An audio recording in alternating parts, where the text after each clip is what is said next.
Nah teman-teman, kembali lagi bersama WK Jurnal Channel. Dan kali ini saya akan ke Pak Ujang lagi ini. Mungkin ini video yang keberapa ya, ke Pak Ujang terus ya. Karena Pak Ujang punya banyak cerita, punya banyak pengalaman tentang kejadian-kejadian aneh bersama makhluk-makhluk gaib di sekitar saungnya ini. Dan saya akan ngobrol di saung tersebut yang katanya, kata Pak Ujang, saung tersebut adalah tempat istananya si ibu ya, makhluk ular, si ratu ular tersebut. Dan kebetulan Pak Ujang tadi sudah ada kelihatan di saung tersebut ya. Kita langsung saja ke sana teman-teman. Kita ngobrol di sana ya.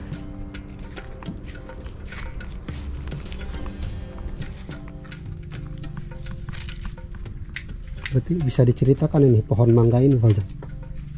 Iya. Gimana ini? Dulu ini waktu kedatangan si ibu itu habis saya puasa ini, Iya. tiba-tiba kedatangan ulat ya. Kalau Sunda itu hilet, kalau di sini ulat. Ulat ya. Ya ulat, bahasa Iya. Jawanya ulat, bahasa Melayu ulat. Ini berjuta-juta ya, barangkali ya ratusan juta Ulatnya. ulatnya datang. Makanya kan istri Pak Ujang itu kan nggak berani ngelihat itu. Iya. Melihat ulat itu. Ya, jadi datangnya ke sini ulat. Ke pohon mangga Ke ini. pohon ini. Cuman Jadi, saya nanya, ulatnya di batang ini apa di daun? batang semua di daun, tapi nggak ada yang makan godong. Berarti daun mah utuh? Utuh, sama sekali utuh. Itu ada sebulan setengah. Sebulan Diam di sini setengah. sampai ke sini, orang nggak ada yang berani ke sini. Sampai ke bawah. Sampai ke bawah, ke tempat tidur saya waktu itu banyak ulet banget, tapi saya nggak dimatiin. Kalau ada yang saya lagi tidur aja, lagi tidur, Iya. ada ngerayap ini, saya lepas. Nah tiba-tiba datangnya nggak ketahuan, uletnya sebesar-besar gini nih, bulunya panjang-panjang, kayak ada tanduknya. Ulatnya tuh. Ya uletnya itu. Tapi katanya, saya sampai nanya, katanya adalah saudara Pak Ujang yang bisa, saudara istri saya, Iya. ada yang ngerti gitu kan. Iya. Itu namanya lagi gawe. Kalau Jawanya lagi gawe keraton, kalau bahasa ya lagi bikin keraton katanya ini. Ya inilah kenyataannya, pohon mangga ini maupun pohon mangga ini, ya kata orang ya pohon mangga ya memang pohon mangga. Tapi Pak Ujang itu tahu di sini apa gitu kan. Jadi awal adanya si ibu di sini Ulat datang. ulat dulu jutaannya. Jutaan lah. Jadi itu Ratusan juta bisa gitu. itu katanya sedang bangun istana. Bangun istana katanya. Kerajaan gitu. Ya kata orang yang ngerti. Hmm. Jangan sembarangan gini. Ya udah, kalau saya mah ya diam aja, udah nggak tahu gitu kan. Ya akhirnya hilang pun nggak tahu, datang pun nggak tahu. Tahu-tahu udah banyak banget. Wah ya apa ulat. Tapi godong ya ada lah sebagian. Tapi sekarang pun lihat ulat yang ada kan godong rusak tuh kan. Iya. Kalau dulu itu enggak, utuh kayak gini aja utuh. Utuh ya. Utuh aja gini. Tapi ulat di sininya banyak.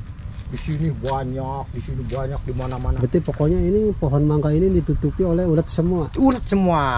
Itu keajaibannya Allah yang Maha Kuasa. Jadi nyiptakan itu saya juga pakai apa. Tapi Pak Ujang itu nggak keder, nggak takut, tidur aja.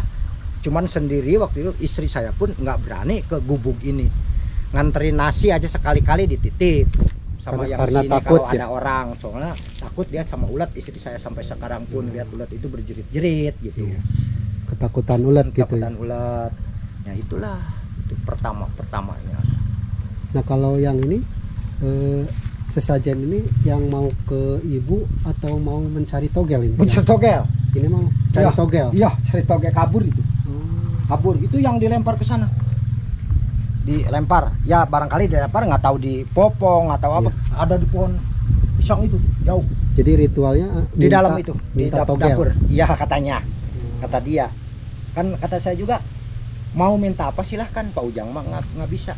Cuman saya bisa manggil si ibunya atau yang megang di sini siapa, datangin itu, ada orang tungguin.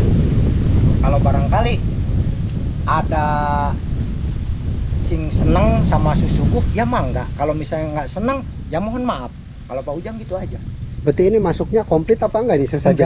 Enggak. Masih ada yang kurang. Masih ada kurang. Itu apa, panggang ayam juga nggak pakai. Oh, berarti harus ada panggang. Kan tadinya di dalam, ini mah dibuang aja, dipindahin ke sini. Oh, Tadinya di dalam di sini. tadinya di dalam. Di dalam, cuman ini ditaruh aja di sini gitu. Oh, gitu. Itu pun masih ada yang kurang.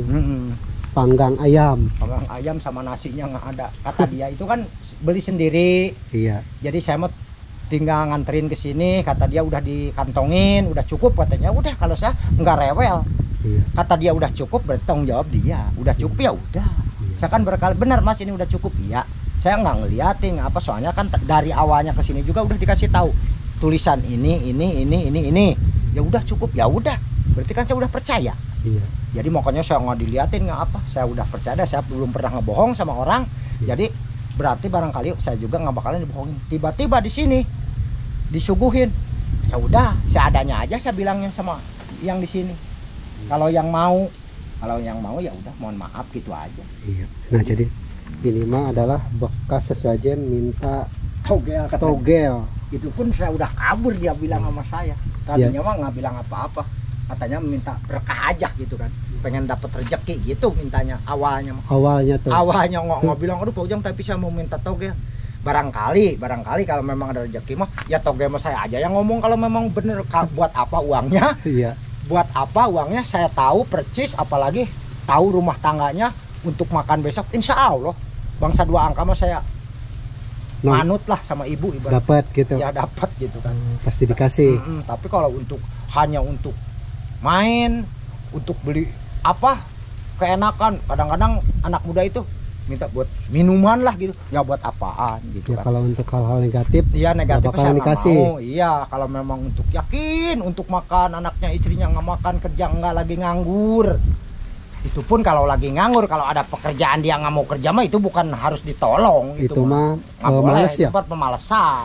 Itu mah udah aja biarin gitu kan. Iya. Kalau memang dia biasanya nyangku sama sekali nggak ada nyangku sampai istrinya nggak makan, dia itu mau minta togel, insya Allah sama saya ditolongin.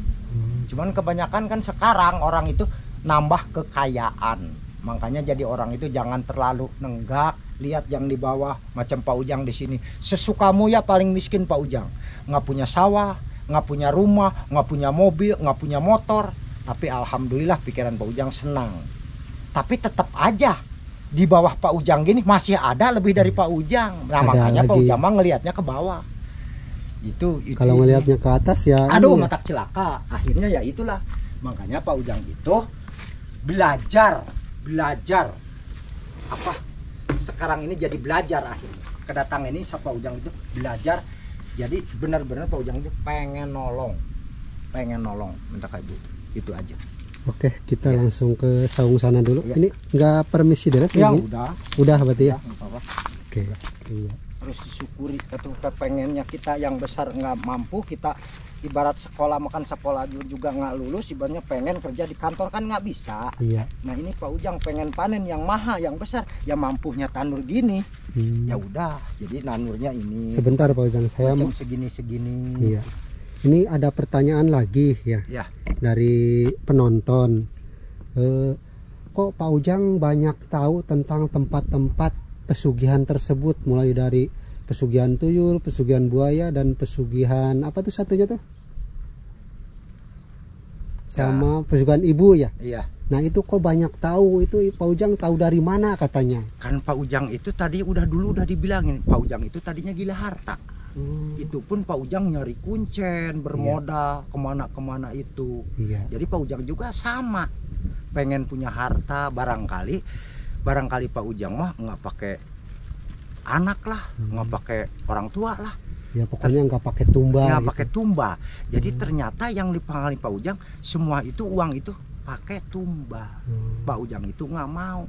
Sedangkan pakai tumba itu kadang-kadang duitnya itu nggak bisa dipakai sidko, nggak bisa kita ke Mekah, nggak bisa kita zakat kebanyakannya. Gitu Mas. Jadi bilangin Pak Ujang itu memang pedih. Perjalanan Pak Ujang dari Bogor ke sini itu ibaratnya kalau pakai modal ratusan juta sampai habis 600 juta. Makanya Pak Ujang itu nggak punya rumah, nggak punya sawah, itu yang punya istri sini dijual sama Pak Ujang, dipakai modal nyari duniawi. Sampai sekarang nggak punya rumah. Tadinya Pak Ujang kan udah bilang Pak Ujang itu orang kaya, kata orang banyak punya mobil, punya apa, tapi sekarang cuman punya cangkul, tapi alhamdulillah Ya jadi sehat. Pak Ujang banyak tahu tentang tempat-tempat pesugihan tersebut karena gila harta Gila gitu ya. harta tadinya saya. Soalnya banyak yang nanya ini. Ya, Kok Pak Ujang banyak yang tahu sih tempat-tempat itu? Karena Pak Ujang begitu lokasi tempat misalnya pesugihan buaya, oh ini mah berat gitu ya. Iya. Jadi cari lagi gitu lagi ya. gitu kan. Ke pesugihan yang lain. Ternyata gitu. masih berat syaratnya, berat. pindah lagi gitu ya. Gitu. Sampai akhirnya bukan berat masalah syarat, bukan masalah biaya Pak Ujang itu waktu itu Pak Ujang megang uang 3 juta kata kuncen, 10 juta, 5 juta Pak Ujang saya kasih kuncen itu. Iya. Tapi Pak Ujang makanya sampai sekarang ada yang tamu katanya banyak yang ke sekarang juga Pak Ujang. Pak Ujang, saya kalau mau masuk modalnya berapa? Lah kata saya Pak Ujang itu nggak jualan. Kalau memang sampean mau nyari rezeki dari sini, mudah-mudahan dari Allah dikabul, itu mas syaratnya cuma beli aja sendiri. Itu nggak habis 500, nggak habis 400, kecuali ke pusat itu 1 juta habis kalau ke pusat. Kalau masa di sini mah paling gede-gedenya itu 300. Kalau diserahin sama istri Pak Ujang 300, itu pun ada sisanya mas. Terus terang aja, nggak tahu 30, nggak tahu 40 ribu itu. Sama istri saya dipakan ya buat beli bensinnya. Istri saya kan belinya pakai motor, beliin bensin. Kan nggak bakalan istri saya minta buat bensinnya, itu nggak bakalan. Udah ngasih 300, suruh Pak Ujang suruh dikasih 300, nyasama tamu dikasih 300. Kata Pak Ujang, oh ini mah 250, ya dikasih 250. Kecuali Pak Ujangnya nggak punya gas, nggak punya rokok buat kesini, jadi udah 300. Kalau memang ada sisanya kopi apa, udah mas 250 aja, kopi masih ada sisa yang tamu kemarin. Jadi kalau Pak Ujang gitu, jadi nggak mau neken sama orang, soalnya orang kesini ya kebanyakan ya sama Pak Ujang, orang susah namanya, mau nyarehat lah ibaratnya. Mau cari ini ya. Kalau memang masih pada uang, punya mobil, duit masih punya, di bank ngapain sih nyari-nyari gini? Udah aja itu syukuri yang ada, manfaati, pakai benar gitu aja, saudara-saudara. Oke, sudah terjawab ya teman-teman. Banyak yang nanya itu katanya, Pak Ujang kok tahu banyak sih lokasi-lokasi pesugihannya. Itu tadi penjelasannya ya teman-teman. Oke, mungkin segitu aja penjelasan dari Pak Ujang tentang tempat-tempat lokasi di mana Pak Ujang sering mendatangi ya, mulai dari pesugihan buaya putih, pesugihan beli tuyul, dan pesugihan yang di sana tuh Ibu Putri Ular teman-teman. Oke, mungkin videonya sekian saja. Terima kasih banget sudah standby di video saya. Kita jumpa di video berikutnya. Wassalamualaikum warahmatullahi wabarakatuh.